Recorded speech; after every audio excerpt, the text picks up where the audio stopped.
We must believe that things end, things end at the right time. Things end, things end in due time. This time, it will be my time, yeah. In due time, in my time. I'm so glad that it's my time.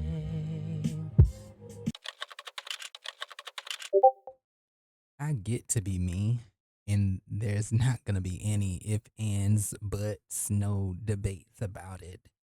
Um, I don't think people understand. You know, you get one life, you have to live it, and you have to accept the rewards, the consequences, whatever may come with that. But you have to choose, and you get to choose. But in regards for me, nobody is gonna control my life. What is up, you guys? Welcome to the BIYG podcast. I am your host, Stefan Simmons. Believe in your growth. Oh, my Discord is going off. But let's try to, I guess, get into what my mind is processing and what maybe conjured up in my thought, my thinking, my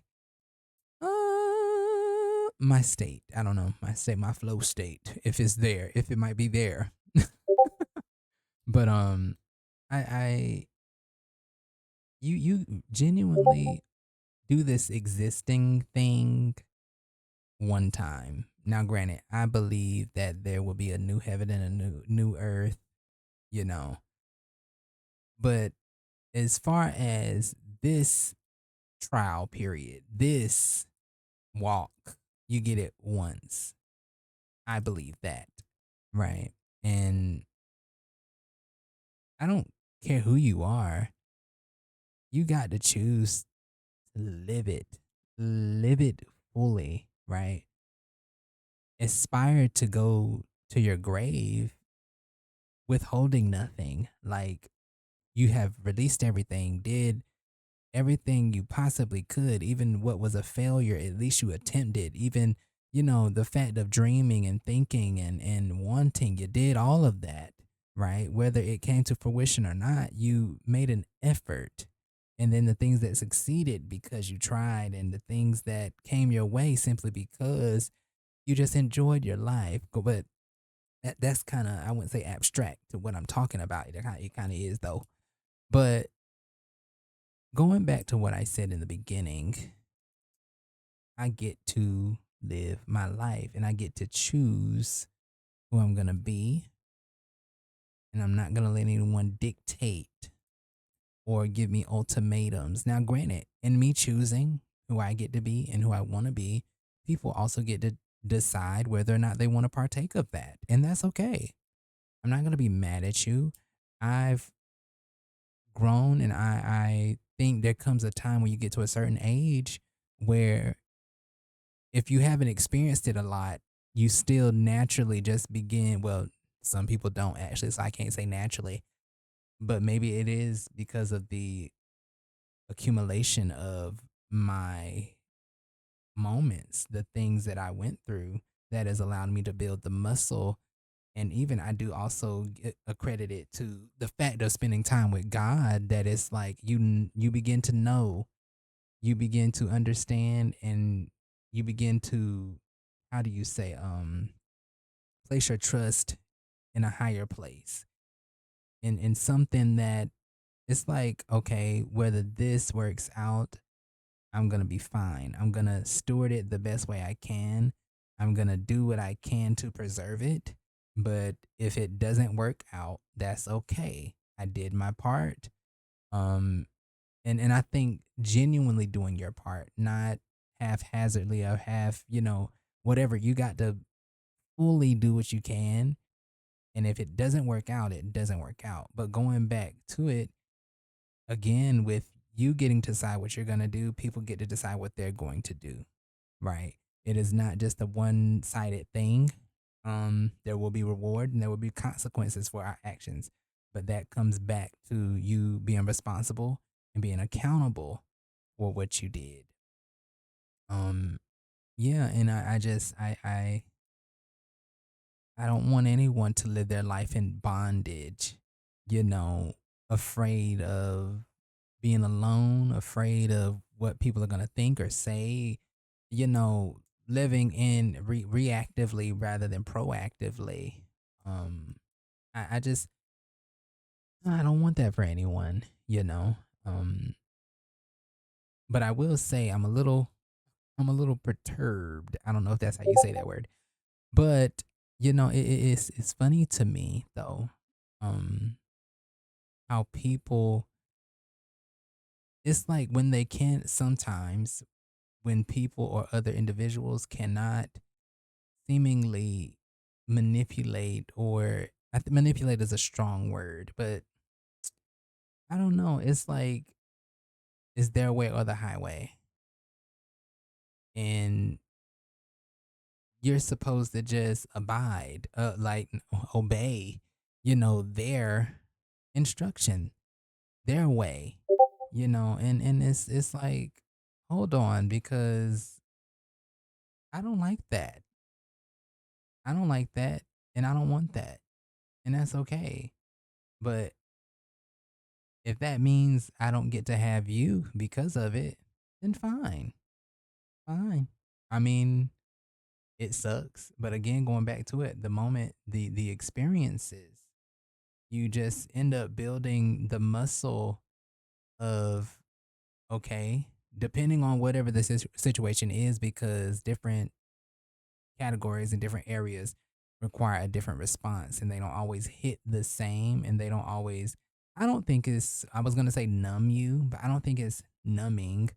I think you feel it, but again, you then like for me, my trust is placed in a higher place. But also it's not just simply that I trust in God, it's the fact of the matter that okay, when you're out of the picture, something better will come along because I didn't settle.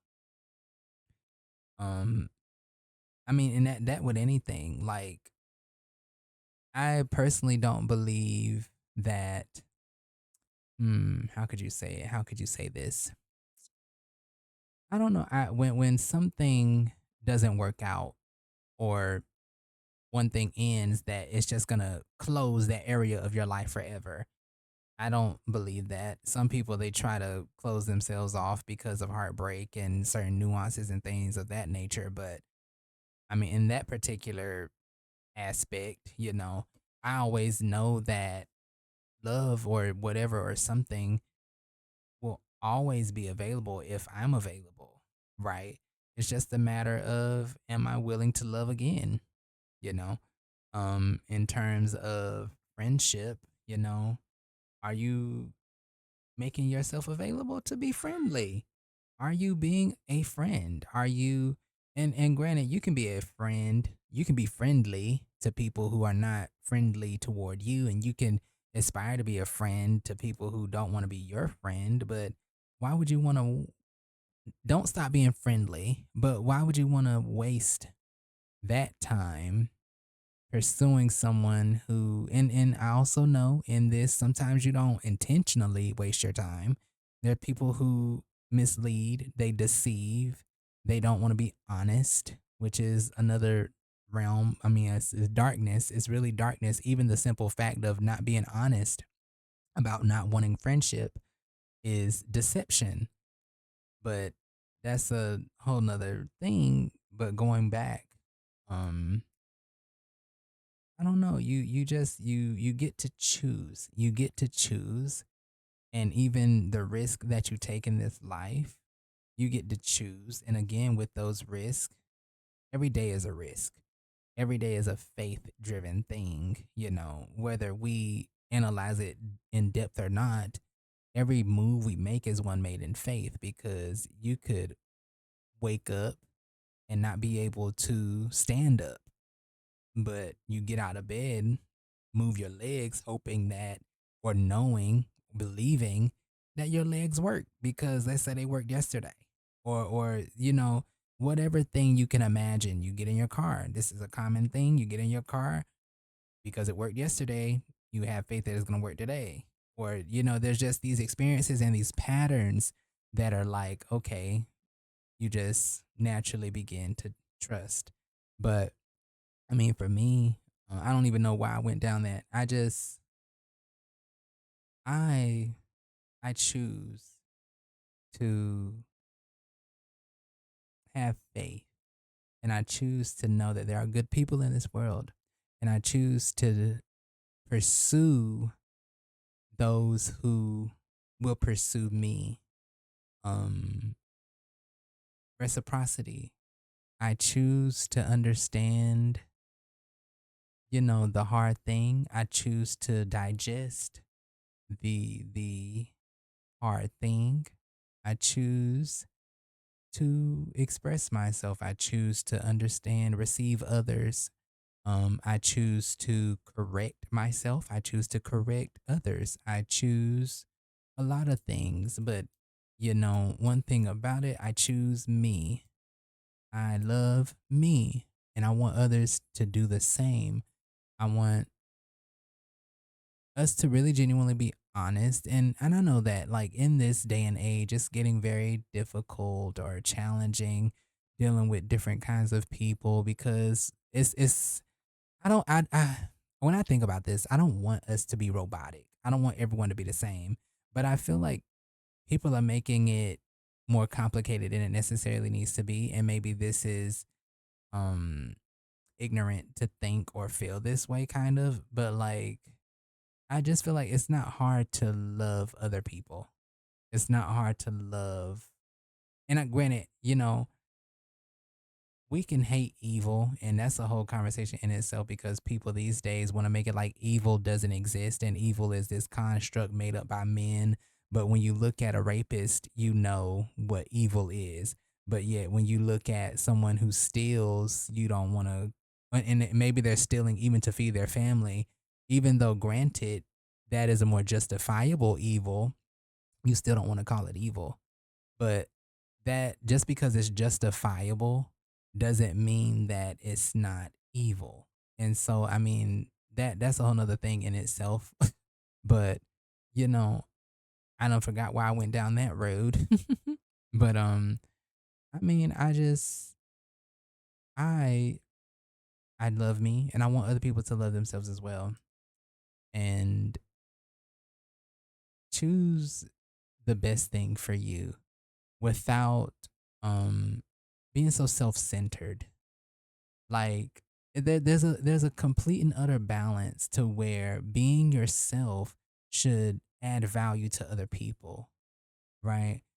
Being yourself, to me, is the most selfless thing you can do. In a world where people want to add so much value to themselves, they're not thinking about, I guess, the outward expression, what it brings in to the community, or what it does for someone else. When you're honest, when you're expressive, when you're just doing you, you know. And it's not the pursuit of fame, it's not the pursuit of fortune, it's the pursuit of fulfillment, fulfilling whatever plan, desire, purpose I believe God has for you, or whatever you set out to do. But I do believe that you want to fulfill these things, because that opens up the door for the next assignment, right? Um, and you can't do that letting people control you. You can't do that being outweighed and maneuvered, repositioned by fear, distracted, because you're chasing everything except what God has placed in you, the desire, the hope, the vision, the revelation, you know? And again, I just say, I get to be me. I choose to be me. I choose not to be controlled by other people. And I don't want anyone that ever is under the sound of my voice, or even outside the sound of my voice, to be dominated by fear, be dominated by what is the thing when you want to people please. I don't want people to be overcome by that, overwhelmed by that, to succumb to the need to put everyone else before them. Because there's a way, okay, going back to being yourself is the most selfless thing you can do. But I'll give an example. I was talking to God, and maybe I told this before, but I was talking to God one day, and it was like, what do you like to do? I feel like that was something that was prompted in my spirit. And instead of actually running down the list of things that I like cheesecake or playing video games or fashion design or clothing, I my first initial response was I like to help people. And that's not a bad answer, but it's not about being politically correct in the eyes of God. It was, I look back and that answer, it was like, it was like it came from a place where you missed the question.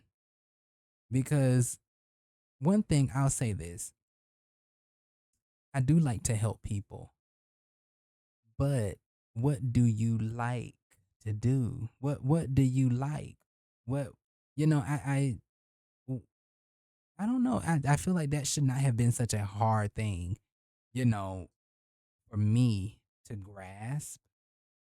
And I mean, honestly, I just, I want to be transparent, but I don't know. I don't know. I mean, some of these moments in my life, I don't know how I got to the place I got to, but I know I ended up there, and I know where God is taking me, and I'm definitely coming out of that because again, I didn't really clarify how it felt, but that just was not the answer I believe God was looking for because it's honest, but it's also warped by,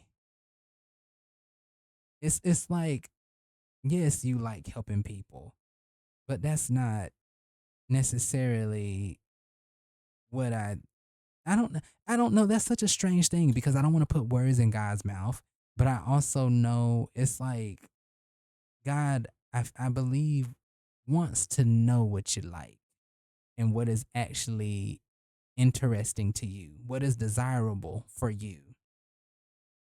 And naturally,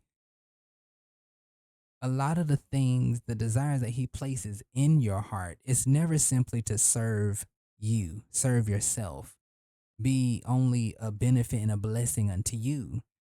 That's never the case. Now, granted, there'll be times where, like again, going back to the cheesecake thing, that can be for you. There are some things, and that goes back to what I believe the point of it was. What is for you? What is for you? You know, and I think God cares about that because it's like being in relationship with someone.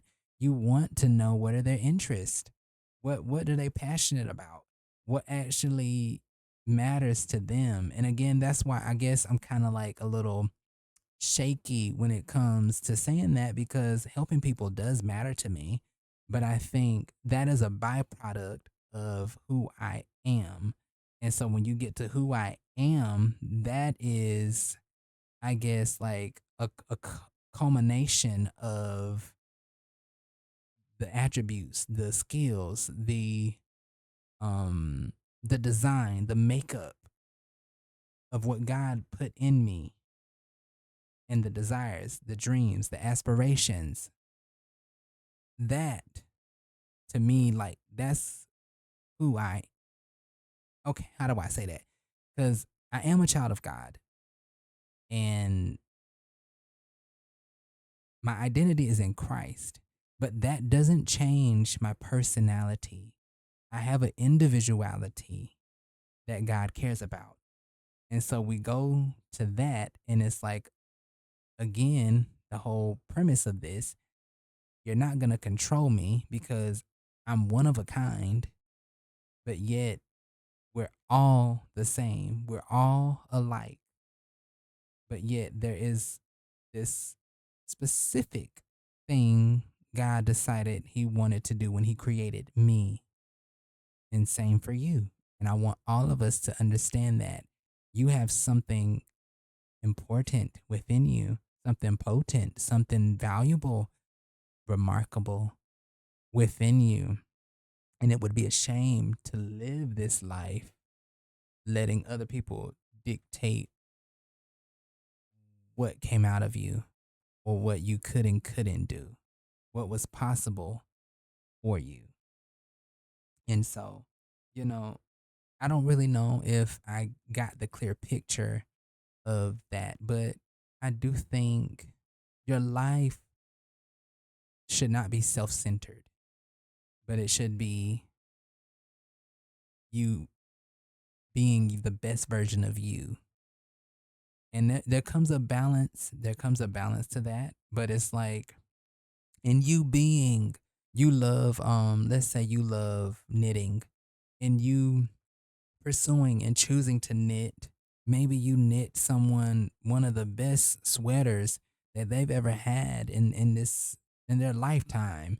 Maybe you um I don't know, whatever you knit, whatever you put together, whatever you curate, whatever you craft, whatever you write, sing, draw, cook, build, um whatever it is, when you do it fully and you do it as unto the Lord, I believe someone is bound to be blessed by it because you simply decided to be you, simply decided to commit to living this life to the fullest. And not because you were self centered, because you knew deep down without it being professed or screamed at the top of your lungs that that was the best way to add value to other people. Because I think it's like people don't have to say it, that oh, I'm going to do this and this is going to change the world. I mean, some people say it, some people aspire to it, but some people just live it. Some people just live it out. And lo and behold, there's a trickle effect, there's a ripple, and there's these things, whether we realize it or not, that someone making a clear, conscious, and honest decision to love themselves and looking at what it does, maybe within a region, maybe within a community, maybe globally, maybe continental. You know what I'm saying. I don't. Point is, in all of this, I want people to simply be themselves and stop letting people dictate who you can be.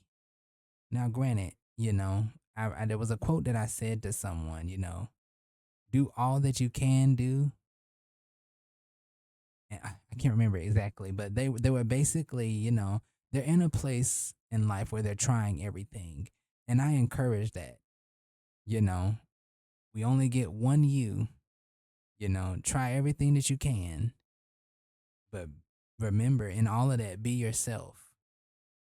Be yourself because we only get one you.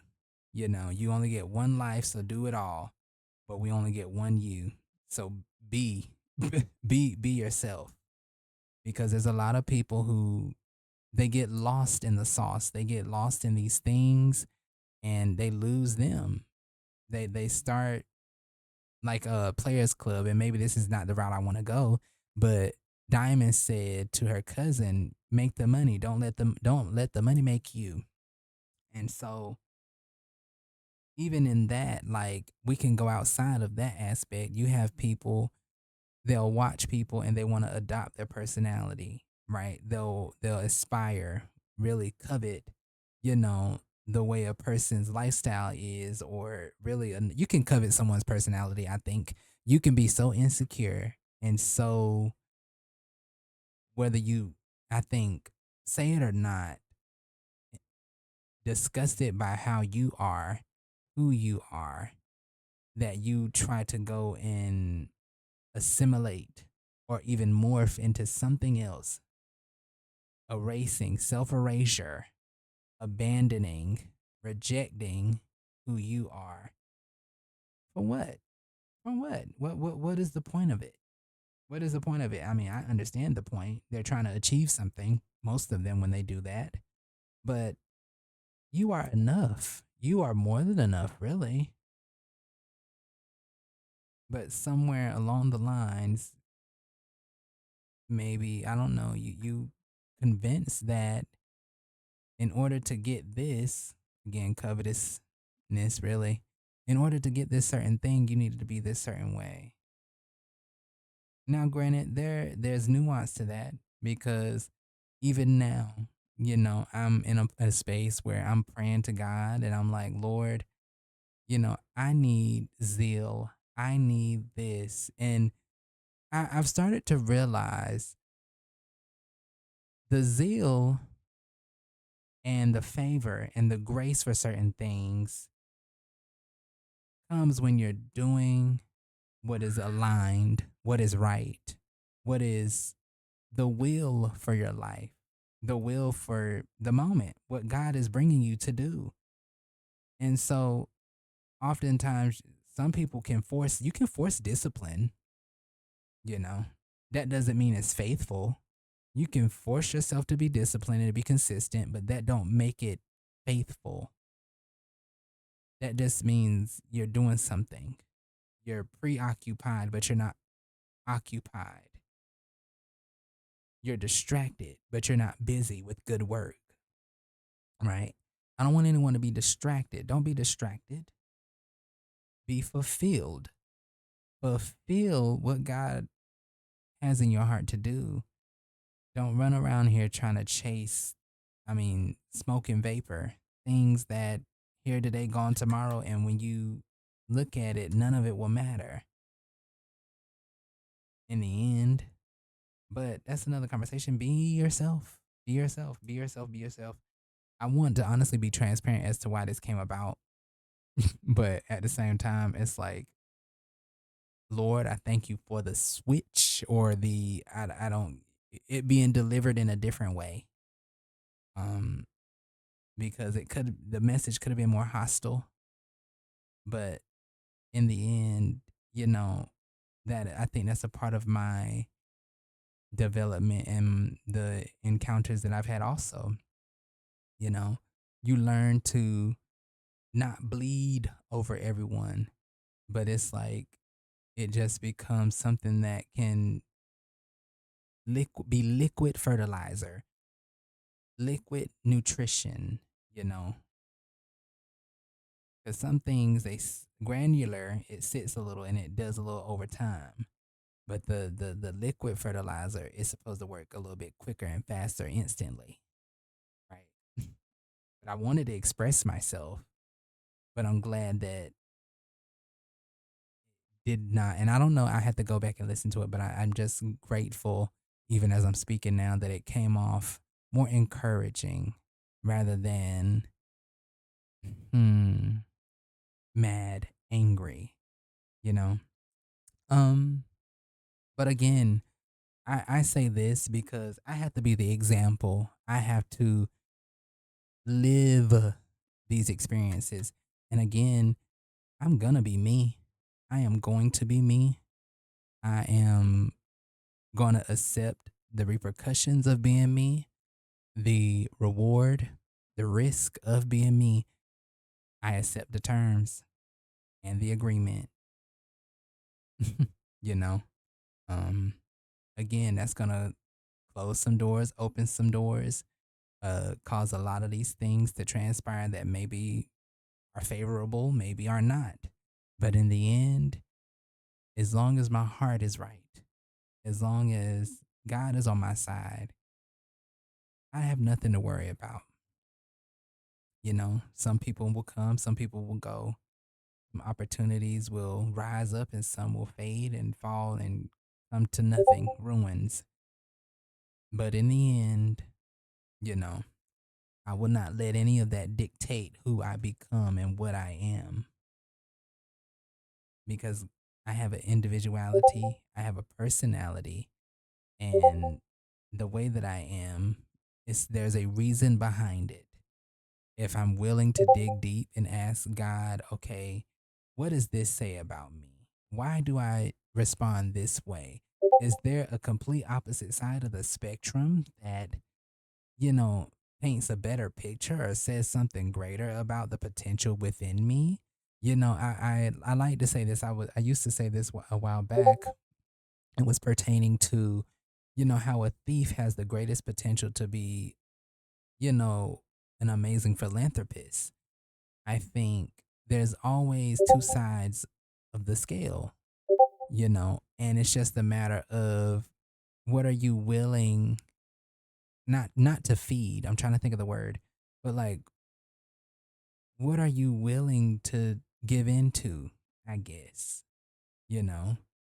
And to me, like, I don't know. I look at a lot of things in life. Like you're fearful maybe today, but you probably have the ability to encourage nations or to lead people to so much victory.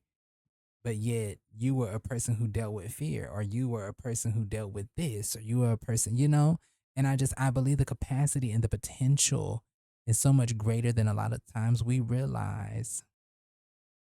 And I just want people to tap into the potential, realize what are you being attacked by? What are you being plagued with? And then what possibility does that give God in your life?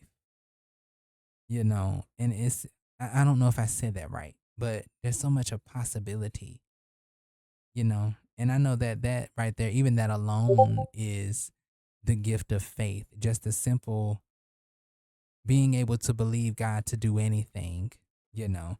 But again, going back to it, like me looking at, well, what does this say about me? Why do I respond this way? Because sometimes it is a wound, sometimes it is trauma, sometimes it is a necessary reaction, sometimes it's just a misplaced or represented um reaction or attribute or thing of that nature, behavior, something that was miscommunicated, or we can go down a list of things as to why we do certain things, and it depends on the area and the conflict and whatever.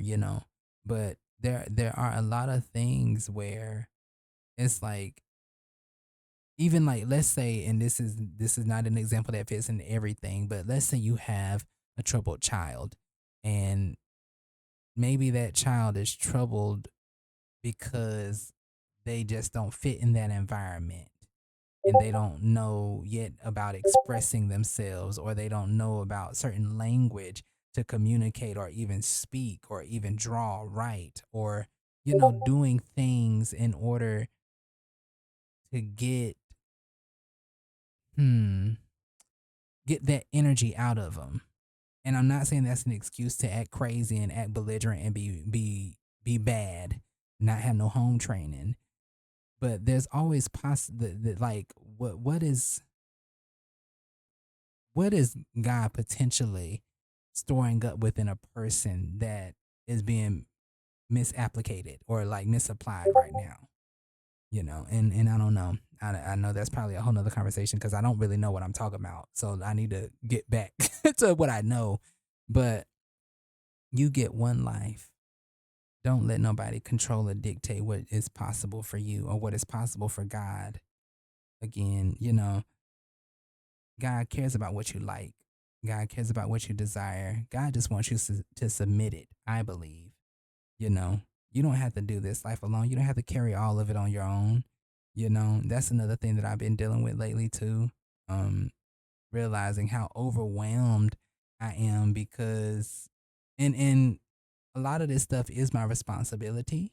I take responsibility for the many areas of my life, but I think in reeling it back in and focusing on very few things at one time instead of five, six, and seven things, it's like, let God bless you through the simplicity rather than you trying to get it all together at one time, because I think that's also a part of the risk of like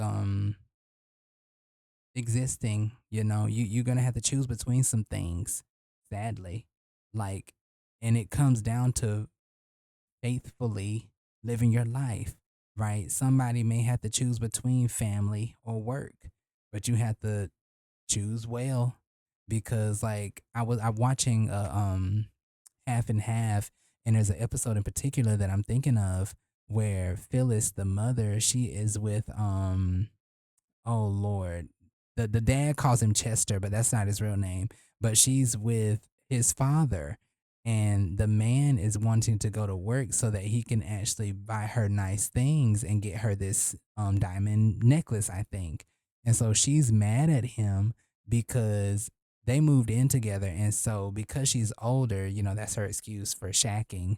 But she's older, she's like, I let you move in so I wouldn't be there by myself and yada yada yada. And so she's upset because he's working, but she doesn't know she's having a misunderstanding or a lack of communication because she's jumping quicker to be upset rather than get understanding. But also there's a nuance here in reality. A lot of times some people won't be honest with you. They won't tell you.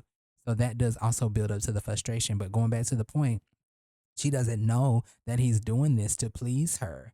And so that right there, the fact of the matter in this life, you're going to have two good choices, but it comes down to you choosing what you want to do. And even in both of those good choices, you sometimes can't have both. Sometimes you cannot have both, right? If you spend another hour at work, you can't spend that hour with your wife. Sometimes you cannot have both. Now that doesn't mean that you can't plan and that in a season you can't have both, because you can. But again, like I more define and narrow in on it, if you spend an extra hour at work, you cannot have that hour with your wife. Or, you know what I'm saying? Like you just can't have both. And so going back to it, you got to pick and choose. And in the end, know that every decision you made, believe that you did it with good intentions. And not just believe it, but know in your heart and actually do it with good intentions. Do it all unto the glory of God, and let God carry the other half of it. Because let's say if you're like that man, if you're going to work to take care of your girlfriend, your wife, your family, or whatever you're doing, right? But yet you're missing some occasions or you're missing some time. Now, granted, no job should control your life, right? At that point, to me, that's not of God, but some people can argue. But work was never meant to keep you from living a good life, it was meant to add value, right? And so spending out if there's, I don't know how many hours are in a week, right? But when you start spending, let's say if you get, let's do percentage or a fraction. If you spend 8 out of 10 of your time at work, then that's a problem. And 2 out of 10 your family gets of you, that's kind of a problem. There should be a middle ground. It should be a little bit more 6 maybe. That's a little better. But a lot of that does come down to, are people actually building a life where they can, do certain things like that. But that gets into a whole nother conversation that I am not equipped to have. I don't know. But going back to it again, risk and reward. Risk and reward, And you making decisions, you're going to be presented with, are you willing to accept this? Are you willing to let this um you know go through what it's going to go through? And some people aren't going to like it, some people will, but you have to live and make the decision for yourself, and you have to accept the responsibility and be accountable for what you did. But that's why, again, do everything with pure intentions and good motives, because in the end, if it was both two good options or three good options and you had to deny the other two for one or one for the other, God will make it up. God will restore the years, restore the time. But God, I believe God will also give you opportunity. But I will say intention does not erase impact. So we have to be very mindful, right, to not get consumed. This life is really all about balance. Balance is such a big component when it comes to living. You have to try to find a balance. And then, people they try to tell, and it might be biblical, that when the day, hold on, I'm trying to think. I don't know. I'd have to find it before I try to talk about it. But I do believe there's a principle that talks about building while you can, you know, while the day is young, you know. Now, I'm not going to say that that is biblical, but I do believe there's a principle in the Bible that infers that, but I could be wrong. So I do think that it is important to, live your youth working and building something great so that when you're older, you know, it can keep you and it can do all of these great things for you, because you went out and did the labor. You went out and built, you know.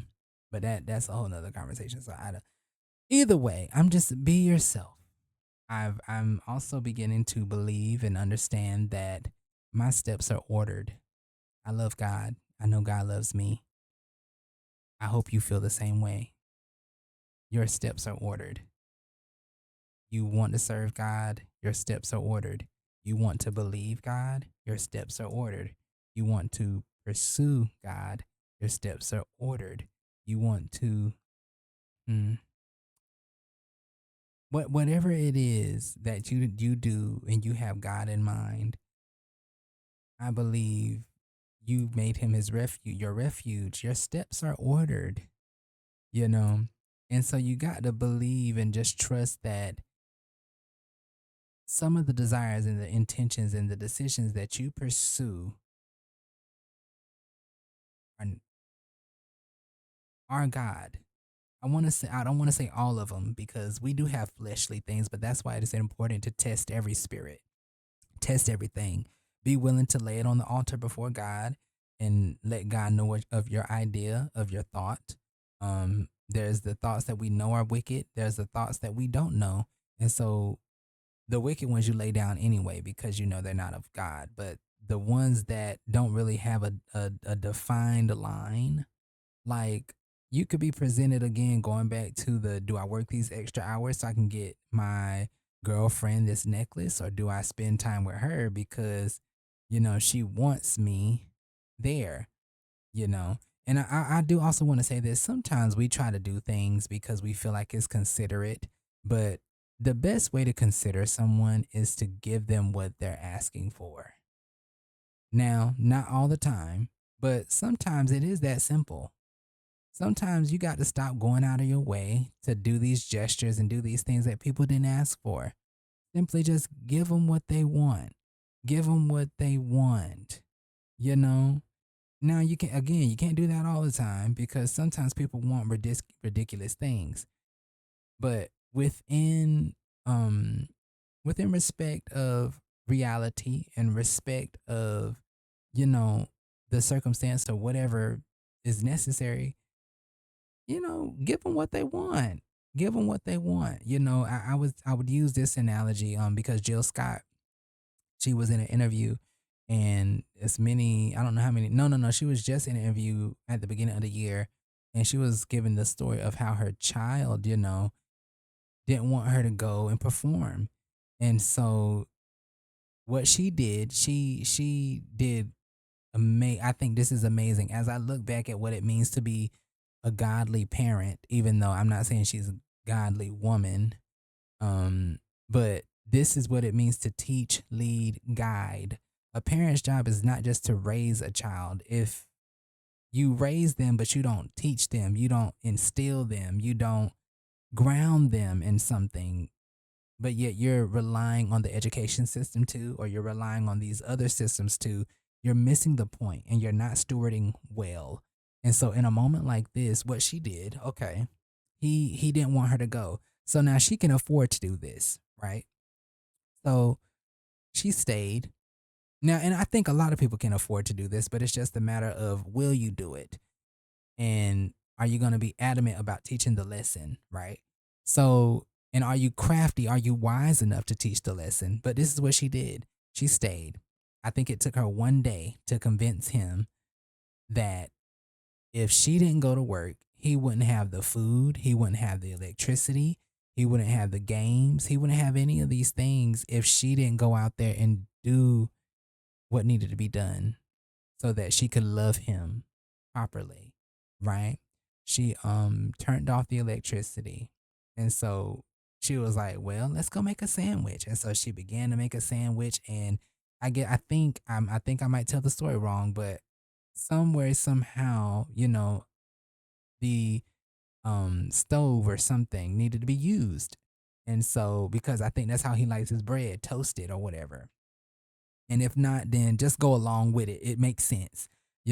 But because she turned off the electricity, he couldn't have his bread the way he likes it. And so she was like, "Oh man." And so then it was the next thing that he was like, "Okay, well, let's go do this." And so then he realized because of that, he couldn't also do this. And then it was just a continual thing like, okay, without this, this can't happen. Without that, that can't happen. And so it began to click when she presented it to him, you know, if I don't do this, then we will not be able to have this or that. And it will come to this after a long time, after a while. And so, again, going back to the whole thing of give people what you can within respect. Like, if they, whatever they ask for, give it to them. But in respect, in regard to reality, you know, with wisdom. With wisdom. Don't go out of your way trying to do something for somebody that they didn't ask for. Now, granted, if it's in your heart to do it, like do it. Do a nice thing. There's nothing wrong with kind gestures. But you got to think about it. If someone asks for I'm trying to think. Let's say someone asks for a Snickers bar, but you go out of your way and you get them a Kit Kat, a Hershey's, a Twix, but you don't get the Snickers bar. Your kindness is kind of like, it's like, but you didn't listen. You didn't listen, right? So that's, though you did a good thing or you did a nice thing, it wasn't considerate because you didn't listen, right? So let's say in this second scenario, you do get the Snickers bar, but you also get the Twix, all of this other stuff.